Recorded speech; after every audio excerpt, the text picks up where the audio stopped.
Tillie the Terrible Swede, How One Woman, a Sewing Needle, and a Bicycle Changed History. This is a story about voluntary migration.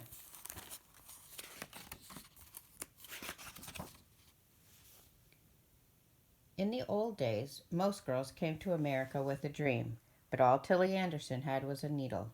So she got herself a job in a tailor shop and waited for a dream to come and find her.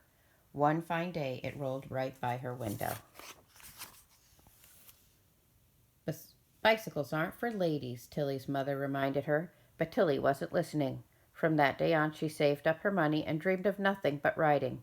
Not the slow and stately sort of riding. No, Tillie dreamed of the speedy, scorchy, racy kind of riding. If Tillie insisted on a bicycle, her mother suggested that she ride like the other young ladies did, making slow, graceful figure eights or completing circles around a maypole. Above all, Tillie was not to be seen with bicycle face. But Tillie had other ideas. I'm too weak to ride for long, she thought, so every day after work she pedaled for half an hour in the fresh air, lifted dumbbells, and swung Indian clubs over her head. There was just one other problem. Tillie had found that riding in dresses and skirts meant spilling, not speeding, falling, not flying.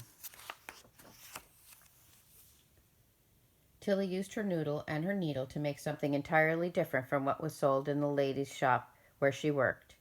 When Tillie took off her coat for the next ride, her mother was horrified. The neighbors were scandalized. Tillie's friends were mortified. In fact, some of them stopped speaking to her.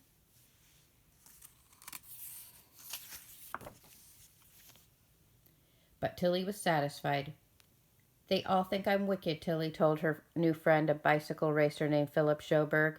Now you can enter a real race, Philip said. Some women do, you know.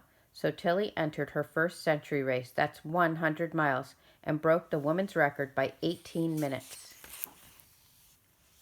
However, the real racing excitement happened on the velodrome. For 6 days, women raced an hour and a half in the afternoon and an hour and a half in the evening, riding shoulder to shoulder with the other racers, with no protective gear or helmet.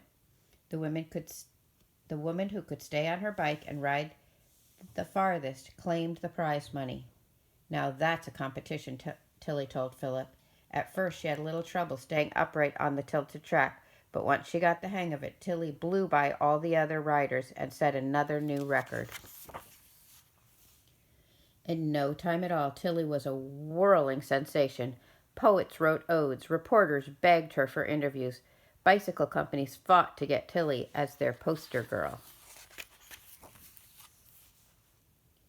The other riders weren't too keen on Tillie getting all the press. At a 6-day race in Minneapolis, they decided to stop Tillie on the track. They bumped her bicycle. They punctured her tires 10 times. Tillie tried to race on, but after the second day of pushing and punctures, she withdrew from the race while she could still stand. Would this be the end of Tillie's lightning-fast career? No. Not if Philip could help it. Philip had quit his racing career to become Tillie's manager. He paced her on rides. He cheered her on. He counted her push-ups. Back in Chicago, Philip encouraged Tillie to enter an even more difficult 18-hour race, around and around the track, 3 hours a day for 6 days at dizzying speeds. Even though everyone knew she was the fastest racer, the organizers put Tillie in a racing group with the slowest cyclists. Philip was terribly upset. How would Tillie know how fast she needed to go to get a qualifying time? How would she pace herself? I'll just have to race against myself, Tillie told him. I'm pretty darn fast. By the end of the day, she was a mile ahead of the fastest racers in the fast heat. It seemed nothing could hold Tillie back. She won the race, set a new 18-hour record, and earned herself a nickname along with the prize money, Tillie the Terrible Swede. Young girls on their bicycles thought Tillie was terrific, but not everyone did. The men in the Associated Cycling Clubs thought a woman racer was, well, unwomanly, too manlike, and that is a great sin, they concluded. A team of doctors asked to examine Tillie to see what the effects of strenuous exercise would be on a woman's body. Their results were published in the newspaper. Although Miss Anderson's limbs are not as regular from an artistic point of view, her general health is better, the doctors reported. Simply put, from head to foot, she is a mass of muscle. To prove it, they put a picture of Tillie's bare leg in the newspaper. Her mother was horrified. She fainted. Her friends were mortified, even the ones who were still talking to her. But the ladies calling for women's rights were energized. "Let me tell you what I think of bicycling," said Susan B. Anthony. "It has done more to emancipate women than anything else in the world. It gives a woman a feeling of freedom and self-reliance. I stand by and rejoice every time I see a woman ride by on a wheel." Philip knew Tillie was a mass of muscle, but he didn't have the same opinion that the doctors did. He thought Tillie was a work of art. "Maybe we should marry and make our partnership official," he suggested to Tillie. Tillie thought it was a fine idea, and so between races, that is just what they did.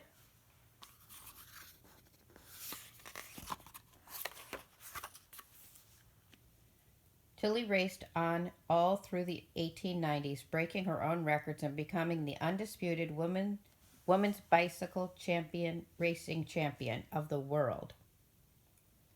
But by the turn of the century, bicycle racing had given way to a whole new American pastime. Talk about speed! Tillie couldn't get enough of her new hobby, driving a motor car.